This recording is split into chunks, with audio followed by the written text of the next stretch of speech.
Hello नमस्कार, कसे आहात सर्वजण? आय होप मस्त मजेत असाल. मी धनश्री तुमच्या सर्वांच्या पुन्हा एकदा नवीन एका व्हिडिओमध्ये स्वागत करते. आज सकाळची सुरुवात झाली होती भाजीपाल्यापासून. आहोने सकाळी सकाळी भाजीपाला आणला होता, तेच काम मला बाकी होतं. सुरुवात त्याच्यापासूनच आज झाली होती. फ्रेश असा भाजीपाला त्यांनी आणला होता. 2 मेथीच्या गड्ड्या पण होत्या, चांगल्या होत्या म्हणून त्यांनी आणल्या होत्या. कारण आता पाऊस पण चालू आहे, त्यामुळे भाजीपाला तरी बऱ्यापैकी चांगला भेटत नाही आहे. आहोंना भाजीपाला घ्यायची चांगली आयडिया आहे, त्यामुळे त्यांनी फ्रेश असा आणला होता.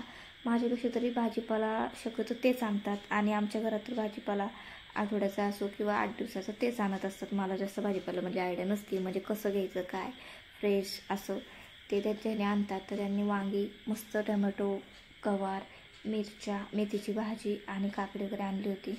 भाजीला पण काय नव्हतं फ्रीजमध्ये, पण सगळं संपलं होतं. मग त्यांना सांगितलं होतं तर त्यांनी येते ताजा भाजीपाला आणला होता सगळा. त्यानंतर मग मी लगेच काय केलं, स्टोअर करून लगेच भाजीपाला ठेवला. कारण आमचं कार्तिक कसं आहे, टॅमॅटो बघितले की लगेच खेळायला घेणार किंवा अर्ध खाऊन फेकून देणार, त्याचं काही ना काही चालूच असतं. म्हणून मी म्हटलं आपलं जागच्या जागी सगळं स्टोअर करून ठेवता येईल आणि ज्यावेळेस त्याला खायचं असतं ना त्यावेळेस तो माझ्याकडून घेऊन येतो. काकडी असो किंवा टॅमॅटो वगैरे, का मग मला चिरून दे आणि मीठ टाकून दे, तर त्यावेळेस त्याला देत असते मी. पण आता तरी सकाळी सकाळी तेच काम लागलं होतं, कारण म्हटलं भाजी नंतर निवडता येईल, मेथीची पण बाकीचं तर ठेवावंच लागेल सगळं स्टोअर करून, कारण वरती ठेवून पण काय उपयोग होत नाही, सुकून जातं म्हणून. तर आधी तेच काम करायला घेतलं फ्रीजमध्ये. पण बरेच वेळ झालं लक्ष तेच सकाळी सकाळी काम करून घेतलं. असं पण म्हणजे माझा फ्रीज खराब होतच नाही पहिली गोष्ट, कारण आतून सारखं मी क्लीन करत असते. ज्यावेळेस फ्रीज उघडेल किंवा काय असं भाजीपाला स्टोअर करते त्यावेळेस मी फडक्याने लगेच सगळं पुसून घेत असते. आणि फ्रीजला मी जास्त करून ओलं काय लावत नाही. मग माझ्याकडे स्प्रेची बॉटल आहे, जी की आपण सगळ्याच्यावरती क्लीन करायला यूज करतो, त्यानेच मी क्लीन करत असते. पण आतल्या साईडने आणि फ्रीजमध्ये जास्त करून असं सांडेल असं काही नसतंच, फक्त दूध सोडून काही नसतंच जास्त करून माझ्या फ्रीजमध्ये तरी, त्यामुळे खराब होण्याचा काही चान्स नसतो फ्रीजमध्ये. तर लगेच इकडं सगळं ताजा भाजीपाला ठेवून घेतला आणि बाकीचं जो मेथी जे होतं लगेच निवडायचं ते वरतीच ठेवून घेतलं आणि बाकीचं सगळं ठेवून दिलं. बाकीची कामं पण बाकी होती, एक एक कामं माझी चालूच होती. पण आजची सुरुवात सकाळी भाजीपाल्यापासूनच झाली होती. आणि पिल्लू तोपर्यंत खेळत होता बाहेरच, त्याचं काही नसतं, त्याला फक्त त्याचा TV आणि तो, बाकी काही नसतं त्याचं. आणि त्याची पण 1-2 आठवडे झाले शाळा बुडलेली आहे, कारण 1-2 प्रॉब्लेम चालूच होते थोडेसे, म्हणजे असे फॅमिली, त्यामुळे काय त्याला शाळेत पण पाठवता आलं आणि काहीच नाही. तर बऱ्याच सुट्ट्या झाल्या, तर आता शाळेत जायला पण नको म्हणते. पण म्हटलं आता त्याला लाडीगुडी लावून थोडंसं पाठवावंच लागेल, कारण आता बघता बघता त्याला दिवाळीला 5वं वर्ष लागेल. त्यामुळे तर बाकीची कामं पण बाकीच होती. जेवढं शूट करता आलं आहे तेवढं मी शूट करत असते आणि जेवढं शेअर करता येतं तेवढं तुमच्यासोबत मी शेअर करत असते.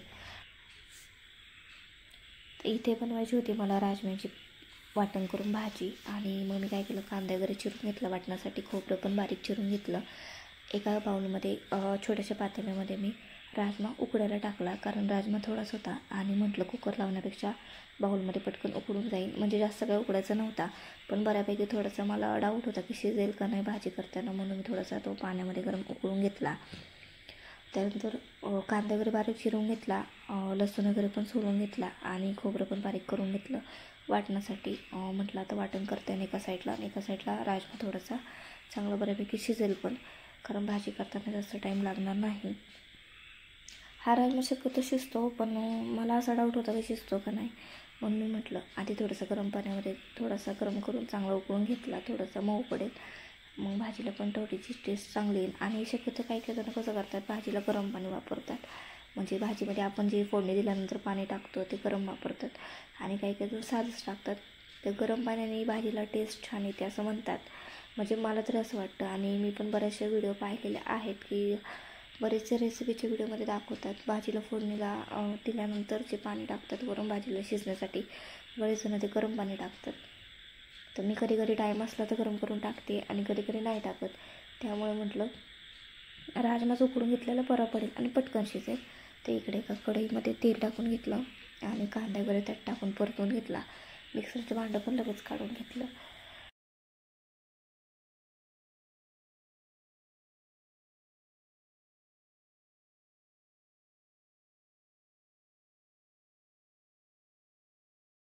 तिची कामं पण पेंडिंग होती, पिल्लूचं काम पण होतं, TV बघत बसला होता त्याचं कार्टून, आणि तो माझी कामं काही दिवसभर चालूच असतात, काही ना काही चालूच असतो. आराम तर काय असं भेटत नाहीच, कारण सकाळचं पण एवढा आळस भरला आहे ना, सकाळचं पण उठायला खूप लेट व्हायला लागलं आहे. 6चा टाईम होता तर 7चा डायरेक्ट आता 8चा कधी कधी 8:30 पण व्हायला लागला आहे. कारण कसं असं मला माझ्या अंगामध्ये झोप नावाचा प्राणी खूप आहे आणि पहिल्यापासूनच आहे. जेवढी मला झोप भेटेल तेवढी मला कमीच आहे. ते इथे भाजी वगैरे करून घेतली. फ्रीजवरचं कवर पण मला धुवायचं होतं, बरेच दिवस झाले धुतलं नव्हतं. ते धुळीने खराबच होतं कारण त्याच्यावरती धूळ बसतच असते खिडकी उघडी असल्यामुळे किचनची. त्यामुळे त्याच्यावरचं सगळं जे सामान होतं ते काढून घेतलं आणि कवर पण मस्त निरम्यामध्ये टाकून भिजायला घातला आणि म्हटलं नंतर धुता येईल म्हणून आधी काय केलं टाकून घेतलं. आज होईल उद्या धुईल असं माझं रोजच चाललं होतं. पण जे काम करायचं होतं ते मलाच करायचे, त्यामुळे कधी ना कधी करायचं असते म्हणून म्हटलं आज मनावंच घेतलं. म्हटलं 10 मिनिटाच्या कामासाठी एक दिवस झालं, 2 दिवस झालं रोजच पुढे चाललं होतं. आज होईल उद्या धुईल पण मला कंटाळाच येत होता. पण आज फायनली म्हटलं धुवूनच टाकता येईल. कपडे भिजत घालताना सोबत ते पण भिजून जाईल आणि स्टिकरनं पण धुवून जाईल. तर त्याच्यावरचा बराच पसारा होता तो पण आधी काढून घेतला, जे की आपलं रोजचं डेली यूजचं आहे. म्हणजे आहोनला तरी फ्रीजवरती सगळं लागतं त्यांचं. त्यामुळे ते काढून घेतलं. कपडे वगैरे भिजायला घातले तोपर्यंत स्वयंपाक झाला होता. मस्त राजम्याची भाजी, भात आणि चपात्या आणि सोबत गोकुळाष्टमीच्या दिवशी पण मी बटाट्याचा चिवडा आणला होता उपवासासाठी. तो पण होता जेवताना सोबतच. तर तुम्हाला पूर्ण व्हिडिओ कसा वाटला नक्की सांगा मला. आणि व्हिडिओ थोडा जरी आवडला असेल तर लाईक करा. पूर्ण व्हिडिओ पाहिल्याबद्दल धन्यवाद.